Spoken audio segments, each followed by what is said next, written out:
Si vous venez de nous rejoindre, ne quittez pas, vous êtes sur Éduc Parade.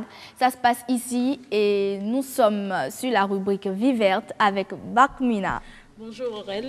Bonjour Bakmina. Comment tu vas? Ça va, tout rayonnant. Merci. En fait, aujourd'hui, j'ai quelques questions colle pour toi. Ouh là là, j'espère que je vais m'en sortir. Juste deux.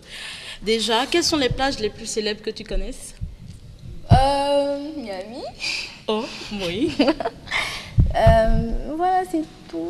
Et quel est ton critère d'appréciation? Ah, une plage avec beaucoup de cocotiers, avec assez de bungalows.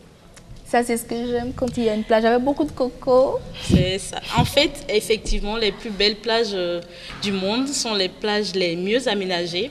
Et comme vous avez dû le comprendre, aujourd'hui, nous allons parler de l'insalubrité sur nos plages.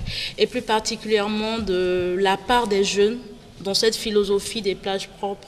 Et avec nous, sur ce plateau, nous avons Rodrigue Goudio. Bonjour.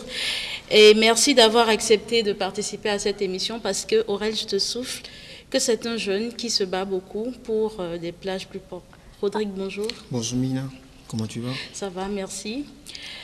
Aurel, comment tu vas? Ça va, Rodrigue? Tranquille. Alors, toi, ça va? Ça va. Bah, ça ne te dérange pas ici, on se tutoie hein, sur Éduc Parade. Ok.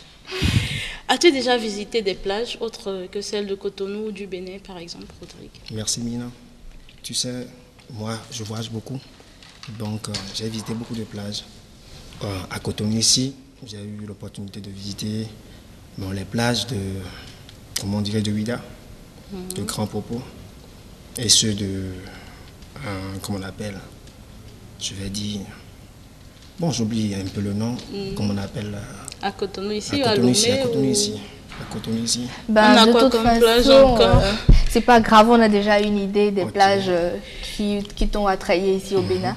Mais dis-moi, de toutes les plages que tu as visitées, que ce soit au Bénin comme à l'extérieur du Bénin, laquelle t'a le plus marqué? Je te dis pas, tu sais quoi, et la plage qui m'a vraiment impressionné et vraiment attiré, c'est la plage de Labadi Beach.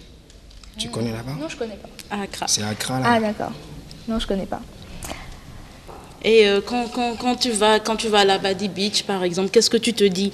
Est-ce que tu te dis, waouh, je veux de ça pour mon pays? Quelles sont tes impressions à ce moment-là quand Bien tu es sûr, là? Mina, bien sûr, tu sais quoi, là-bas à Labadi Beach, tu sais quoi, il y a vraiment la propriété et vraiment, il y a vraiment l'aménagement des lieux. Et je constate aussi que les autorités ont mis des organisations en place pour vraiment mettre la plage propre, tu vois. Effectivement, j'ai visité cette plage aussi, Aurélie, je t'avoue, elle est très propre, elle est très jolie. Moi, je suis dans un groupe de sport. Oui. Et chaque dimanche, lorsqu'on on se trouve sur la plage, on essaie d'abord d'aménager d'abord les lieux. Après ça, on essaie de s'entendre pour chaque fois, lorsqu'on essaie de changer de lieu, d'aménager chaque fois. Et là, ça donne quelque chose de bon, quoi. Donc en fait, chaque fois que vous venez faire le sport, avant, vous vous entendez, vous choisissez un espace et vous l'assainissez avant de commencer. Très bien. Mais est-ce que la tâche est aisée? Est-ce que les jeunes adhèrent forcément à cette philosophie-là? C'est vrai, les jeunes ne sont pas au même niveau que nous.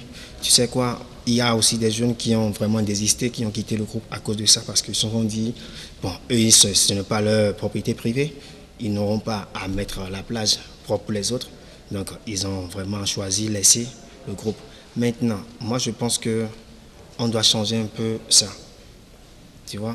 Donc, il faudrait que nous essayions aussi de former plus de groupes sur les plages pour assainir les plages, tu vois. Oui, parce que la plage appartient à tout le monde. Très bien. Et de toute façon, on l'a remarqué tout à l'heure, tout le monde va au moins une fois par mois à la plage se distraire. Alors il va falloir que chacun pense à assainir sa plage à chaque fois qu'il va, qu'il fasse l'effort de mettre ses affaires dans un sachet comme quelqu'un l'a suggéré. C'est une solution, je crois. Oui, c'est une solution. Et déjà, en fait, c'est que le problème, c'est un problème de mentalité. Si on ne sait pas qu'il faut avoir un environnement en général propre, je ne pense pas que ce soit la plage qu'on va décider d'assainir. Donc en fait, comme il le dit et comme nous l'avons tous constaté, c'est un problème de mentalité. C'est vraiment ça. Il faut réussir à faire comprendre à tout le monde, mais particulièrement aux jeunes, parce que la force active, ce sont les jeunes. Donc, tant qu'à convaincre quelqu'un de garder la plage propre, autant que ce soit les jeunes. Mais est-ce que tu penses que le pari est possible à être gagné? Oui, parce que tu sais quoi, on est jeune. Si on arrive déjà à toucher les jeunes, je crois qu'on peut gagner ce pari. Tu vois? Parce que tu sais quoi, si les jeunes disent en fait qu'ils peuvent vraiment assainir nos plages, je crois que ça peut aller. Et aussi, du côté de nos autorités, s'ils peuvent aussi nous aider à assainir les plages en mettant des agents sur chaque plage pour qu'ils puissent en fait inviter les occupants à essayer de mettre plus propre les plages, je pense que ça pourrait aller. Oula, je pense que c'est un pari qui sera vraiment difficile à gagner parce que c'est une question de mentalité et tout le monde sait que les mentalités, ça se change pas aussi facilement, ça se change pas rapidement. Mais je crois que si chacun met sa main à la pâte, pourquoi pas nous finirons par avoir une plage comme celle du Ghana, comment vous l'avez appelée? La Badi Beach. La Badi Beach. J'espère que la prochaine fois que tu seras à Accra, tu feras un tour. Oh oui, je promets, pour mes prochaines vacances, ce serait la Badi Beach. Mais dis-moi, est-ce que tu as un appel à lancer, Rodrigue? Oui. Bon, je vais commencer par inviter les autorités déjà à essayer de mettre les bouchées d'eau pour qu'on puisse aménager nos plages. Après ça, inviter les jeunes, surtout les jeunes, parce que nous, les jeunes, c'est notre truc. Il faudrait que nous essayions de nous mettre à fond pour que ça puisse donner quelque chose. Tu vois, c'est ça. Merci. Déjà, moi, je suis fanat de l'environnement, fanat de la propreté, fanat de tout ce que tu veux. Éco-citoyenne en tout? Oui, éco-citoyenne, par contre, je suis en train de le devenir. Et de toute façon, nous allons en parler la prochaine fois sur Vie Verte. Ouais. Qu'est-ce qu'un éco-citoyen? C'est pas seulement quand on aime la nature qu'on est éco-citoyen. Il faut beaucoup de choses pour devenir éco-citoyen. Nous allons continuer avec Éduc Parade et ce serait avec la rubrique VIP.